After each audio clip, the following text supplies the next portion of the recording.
வாழ்க வளமுடன். அனைவருக்கும் சிவகாரி அன்பான வணக்கம். இந்த வீடியோவில் எதை பற்றி பார்க்க போகிறோம்னா நிஃப்டி மற்றும் பேங்க் நிஃப்டி அடுத்த நகர்வு என்ன மாதிரி பார்ப்போம். அதுக்கு முன்னாடி சப்ஸ்கிரைப் பண்ணிங்க. வீடியோ பிடிச்சி லைக் பண்ணுங்கள், ஷேர் பண்ணுங்கள், கமெண்ட் பண்ணுங்கள். உடனுக்குடன் அப்டேட்டுக்கு டெலகிராம் லிங்க் டிஸ்கிரிப்ஷனில் இருக்குது, ஜாயின் பண்ணிங்க. சரி வாங்க வீடியோக்குள்ளே போவோம். நேற்று நம்ம என்ன சொல்லியிருந்தேன் நடந்துச்சுன்னு ஃபஸ்ட்டு பார்ப்போம். நம்ம நேற்று தலைப்பு என்ன போடுறோம், இறங்க வாய்ப்பா அப்படின்னு போட்டிருந்தோம். இந்த ட்ரெண்ட் லைன் பிரேக் பண்ணதே இறங்கிறதுக்கான முதல் படின்னு எடுத்துக்கலாம். நம்ம என்ன சொல்லியிருந்தோம்னா இந்த ட்ரெண்ட் லைன் பிரேக் பண்ணால் மார்க்கெட்டை பொறுத்தளவுக்கு இந்த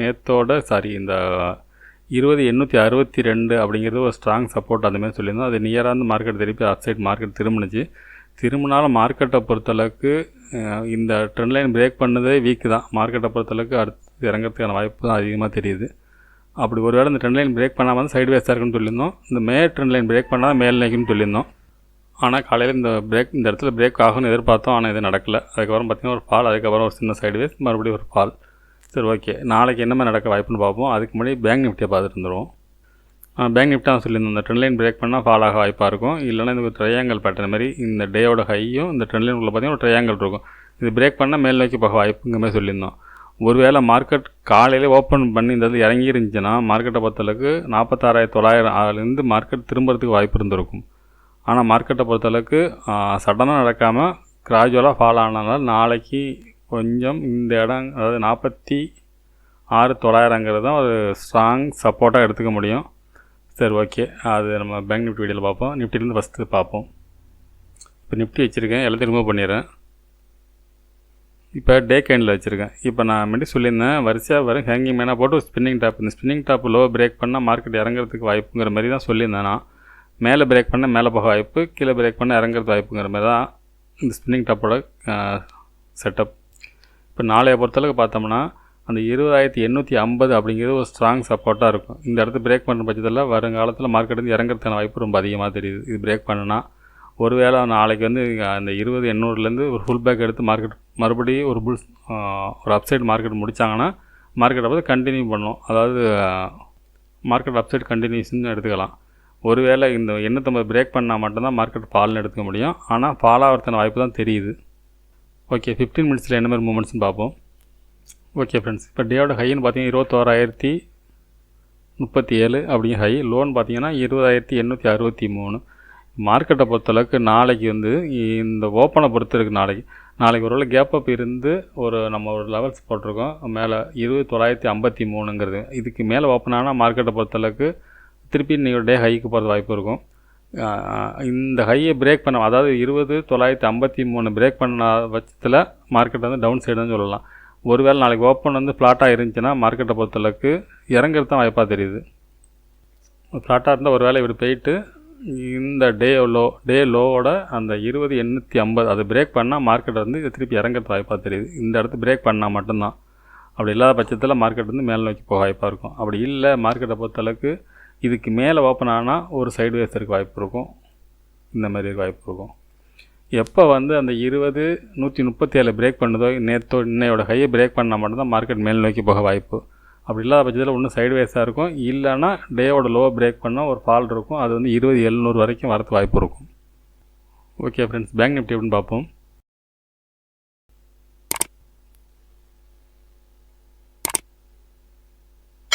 ஃப்ரெண்ட்ஸ், இப்போ பேங்க் நிஃப்டி எடுத்துகிட்டோம். நேற்றோட கேண்டிலேருந்து ஷூட்டிங் ஸ்டார், இந்த ஷூட்டிங் ஸ்டாருங்க அது ரிவர்சல் கேண்டில் தான். இப்போ அது க்ளோசிங் பார்த்தீங்கன்னா அது கீழே தான் முடிச்சிருக்காங்க. அதனால் இறங்குறதுக்கான வாய்ப்பு அதிகமாக தான் தெரியுது. இன்றைக்கி டே ஹைன்னு பார்த்தீங்கன்னா 454, லோன் பார்த்தீங்கன்னா 47,004. இப்போ நாளைக்கு 15 மினிட்ஸில் என்ன மாதிரி மூமெண்ட்ஸ்னு பார்ப்போம். ஃப்ரெண்ட்ஸ், பேங்க் நிஃப்டியை பொறுத்தளவுக்கு பார்த்தீங்கன்னா நம்ம சப்போர்ட்னு பார்த்தீங்கன்னா 46,750. அதுக்கு அடுத்த சப்போர்ட்னு பார்த்தீங்கன்னா பழைய ஆல்டைம் ஹை 46,369ங்கிற பழைய ஆல்டைம் ஹை. இந்த இடத்துலேருந்து ட்ரெண்ட் ரிவர்ஸில் ஆகிறது வாய்ப்பு, அதாவது இங்கேருந்து சப்போர்ட் எடுக்க வாய்ப்பாக இருக்கும். இறங்கினாலும் இந்த சப்போர்ட் எடுக்க வாய்ப்பாக இருக்கும். இதை பிரேக் பண்ணால் மட்டும்தான் மார்க்கெட் ஃபால்னு சொல்லலாம். ஆனால் நாளைய பொறுத்தளவுக்கு இந்த ஆல்டைம் ஹையை தொடர்றதுக்கு வாய்ப்பு இருக்க மாதிரி தான் தெரியுது மார்க்கெட்டோட ஸ்டைலில் பார்த்தோம்னா. ஒருவேளை மார்க்கெட் கேப் அப் இருந்து நாளைக்கு வந்து 47,170ங்கிற ஒரு லெவல்ஸ் போட்டிருக்கோம். அதுக்கு மேலே ஓப்பன் இருந்துச்சுன்னா மார்க்கெட் ஒரு சைடு வேஸுக்கு வாய்ப்பு இருக்கும். இல்லைன்னா வெரி புல்லிஸாக கூட இருக்கும். அந்த வெரி புல்லிஸ்ங்கிறதுக்கு காரணம் என்னென்னா, ஒருவேளை நாளைக்கு மார்க்கெட் வந்து இந்த ட்ரெண்ட் ரிவர்ஸ் கீழே விடாமல் மார்க்கெட்டை தூக்கி பிடிக்க நினச்சாங்கன்னா இந்த கேண்டிலுக்கு மேலே முடிக்கிறது வாய்ப்பு இருக்கும். அப்படி முடித்தாதான் மார்க்கெட் வந்து ஃபர்தராக மேல் நோக்கி போக வாய்ப்பாக இருக்குது. இல்லைன்னா டவுன் சைடு போகிறது வாய்ப்பு. இன்னும் கிளியராக டவுன்னு சொல்லிட முடியாது. நம்ம ஆல் டைம் ஹை வரைக்குமே நம்ம டவுன் எடுத்துக்க முடியாது. ஆனால் இன்ட்ராடேயை பொறுத்தளவுக்கு நாளைக்கு டவுன் இருக்க வாய்ப்பு இருக்கும். ஆனால் மார்க்கெட் முடியலை. என்னை பொறுத்தளவுக்கு மார்க்கெட் வந்து ஒரு ஃபால் ஆகி மார்க்கெட் முடிகிறப்போ ஒரு புல்லிஸ் இருக்க மாதிரி தான் எனக்கு தெரியுது. அதாவது இந்த மாதிரி ஒரு மறுபடியும் மார்க்கெட் இறங்கினா மார்க்கெட்டை பொறுத்தளவுக்கு ஒரு இறங்கி இந்த இடத்துல ரிவர்சல் ஆகணும். இல்லைனா ஆல் டைம் ஹைலேருந்து மார்க்கெட் வந்து ஒரு புல்லிஸ் வரதுக்கு வாய்ப்பு இருக்கும். அப்படி இந்த இடத்த பிரேக் பண்ணால் மட்டும்தான் மார்க்கெட் கீழே போக வாய்ப்பாக இருக்கும். மேலே ரெசிஸ்டன்ட் எடுத்துட்டோம்னா 47,588ங்கிறது இப்போ ரீசெண்டாக பண்ணால் ஆல் டைம் ஹை. அதுதான் நமக்கு ரெசிஸ்டன்ஸாக இருக்க வாய்ப்பாக இருக்கும். இது மூமெண்ட்ஸை பொறுத்தவரை அவ்வளோ கிளியராக சொல்ல முடியல. ஏன்னா மார்க்கெட் வந்து ஒரு ட்ரெண்ட் ரிவர்சல் ஆக போதா இல்லையா அப்படிங்கிற குழப்பத்தில் இருக்கிறனால நம்மளால் கிளியராக அந்த இடத்துல சொல்ல முடியல. ஆனால் இன்றைக்கி நடந்ததை பொறுத்தளவுக்கு கிளியராக ஓரளவுக்கு ட்ரெண்ட் ரிவர்சல் மாதிரி தான் தெரியுது. இருந்தாலும் ஆல் டைம் ஹை பிரேக் பண்ணால் மட்டும்தான் நம்ம எடுத்துக்கலாம். இல்லை இந்த இடத்துல ஒரு சப்போர்ட் எடுத்து மறுபடியும் புல் பேக்கில் மேலே போக வாய்ப்பு இருக்கும். இந்த இடத்த பிரேக் பண்ணால் மட்டும்தான் நான் டவுன் எடுத்துக்க முடியும். இது பல சொல்லிட்டு தான் இருக்கேன். சரி, ஓகே. அப்படியே இந்த ஆல் டைம் ஹையை பிரேக் பண்ணாலும் கீழே ஒரு சேனல் போட்டிருக்கேன். இதை நான் பழைய வீடியோவில் சொல்லியிருப்பேன். டே கேண்டில் வச்சு நான் போட்டிருப்பேன். அதுலேருந்து சப்போர்ட்டுக்கு வாய்ப்பு இருக்கும். என்ன தான் இந்த இடத்த பிரேக் பண்ணாலும் இது நாளைக்கு கணக்கு வாய்ப்பு இல்லை சொல்கிறேன். இறங்கினாலும் இந்த இடத்துலேருந்து மார்க்கெட் வந்து இந்த லொக்கேஷன் அதாவது 45,550 ரேஞ்சிலேருந்து மார்க்கெட் திருப்பி ஃபுல் பேக் எடுத்து மேலே நோக்கி போக தான் வாய்ப்பாக தெரியுது. சரி, ஓகே. 15 மினிட்ஸ் படி நாளைக்கு வந்து கேப் அப் இருந்தால் ஒரு சைட்வேஸ் இருக்கும். ஒரு டவுன் இருந்துச்சுன்னா கீழே இறங்கிட்டு அந்த நம்ம ஆல் டைம் ஹைலேருந்து ஒரு புல் பேக் இருக்க வாய்ப்பு இருக்கும். மார்க்கெட் முடியல ஒரு மேல் நோக்கி போக வாய்ப்பாக தெரியுது. சரி, ஓகே. அடுத்த வீட்டில் சந்திப்போம். நன்றி, வணக்கம்.